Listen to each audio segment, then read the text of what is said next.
皆さん、こんにちは。優しい日本語のポッドキャストへようこそ。たけしです。今日は最後のランナーという話を皆さんに紹介します。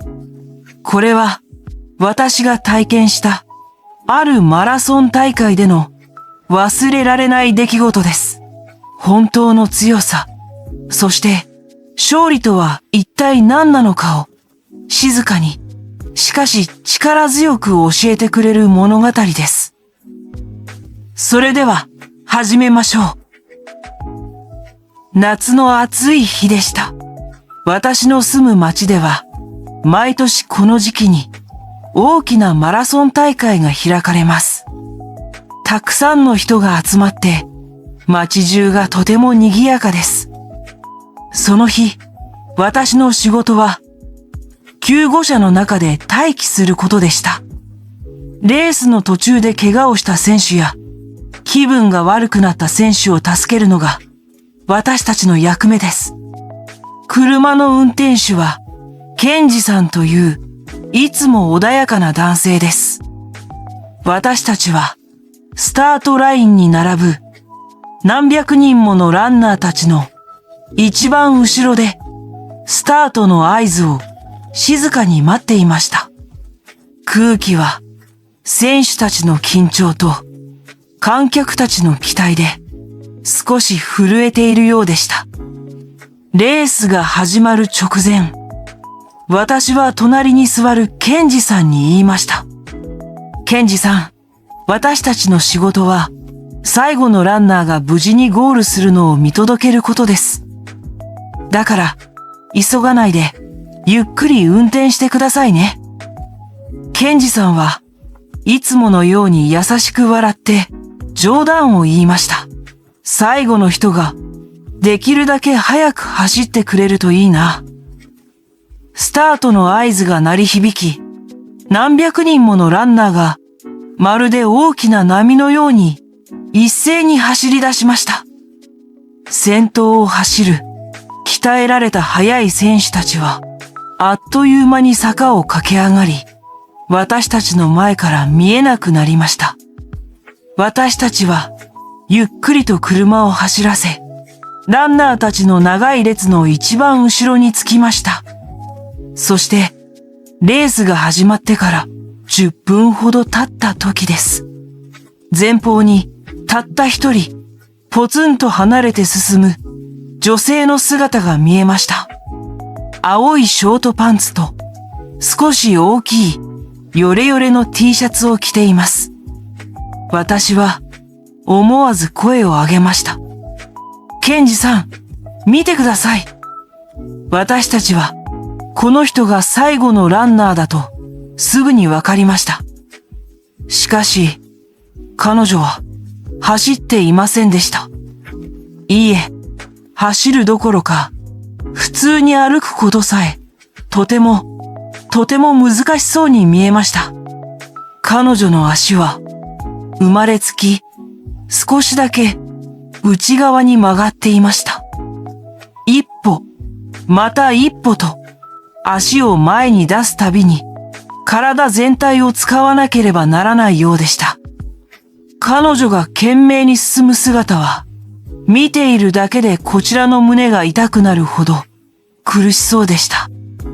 でも、彼女の顔は苦痛に歪みながらもまっすぐ前を向いていました。ケンジさんも私も言葉を失いました。車の中はエンジンの音だけが静かに響いていました。私たちはただ黙って彼女の後ろをまるでカタツムリのようにゆっくりと進みました。時々私たちは少しだけ前に進んで道端で車を止めては彼女が追いつくのを待ちました。彼女は私たちが待っていることに気づいているのかいないのか、ただひたすらに前へと進み続けます。私は車の窓からずっと彼女の姿を目で追っていました。彼女の一歩一歩がまるで私自身の足のように感じられました。彼女が苦しそうに息をすると、私も一緒に胸が苦しくなりました。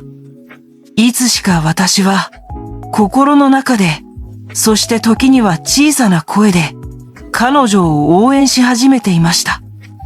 頑張って、もう少し、その調子。正直に言うと、何度も車から降りて彼女に、もう十分です。休んでください。と声をかけたくなりました。これ以上、彼女が苦しむ姿を見ているのが辛かったからです。でも、同時に、心の奥の深いところでは、彼女にゴールしてほしい、と強く願っていました。彼女の旅を最後まで見届けたい、と。そして、長い時間が経ち、ついにゴールが見えてきました。遠くからゴール地点の賑やかな声が風に乗って聞こえてきます。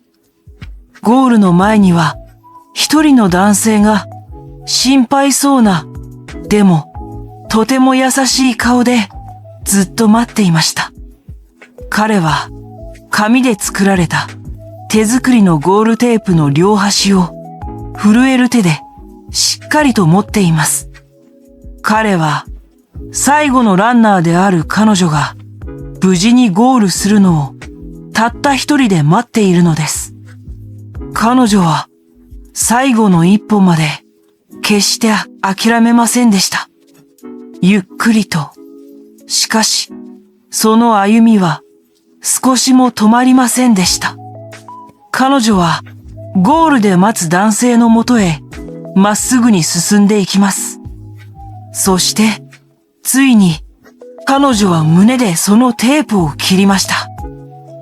パンという小さな音とともに破れたテープは、まるで二つの白い翼のように、彼女の疲れた背中の後ろでひらひらと舞いました。私は、その女性の名前を知りません。彼女がどこから来て、どんな人生を送っているのかも何も知りません。でも、あの日から彼女は私の人生の忘れられない大切な一部になりました。あの日から私の勝利という言葉の意味は完全に変わりました。本当の勝利とは他の誰かに勝つことでも素晴らしい賞をもらうことでもないのだと。たとえどれだけ困難な道でもどれだけ時間がかかっても自分で決めた道を自分の足で最後までやり遂げること。それこそが人生における最も尊く美しい勝利なのだ。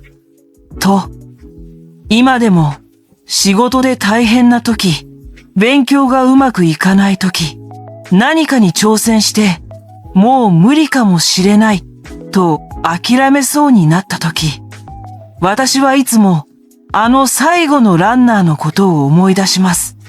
苦しさに耐えながら、一歩、また一歩と足を前に出し続けた彼女の姿を、そしてゴールで待つ人のもとへまっすぐに進んでいった彼女の強い瞳を、そうすると不思議とどんなことでもできそうな気持ちになるのです。彼女にできたのだから私にもできるはずだと、私の目の前にある大きな問題が少しだけ簡単なものに思えてくるのです。今日のお話はこれで終わりです。皆さんの心の中にもあなたを強くしてくれる忘れられない光景はありますか？それではまた次回お会いしましょう。さようなら。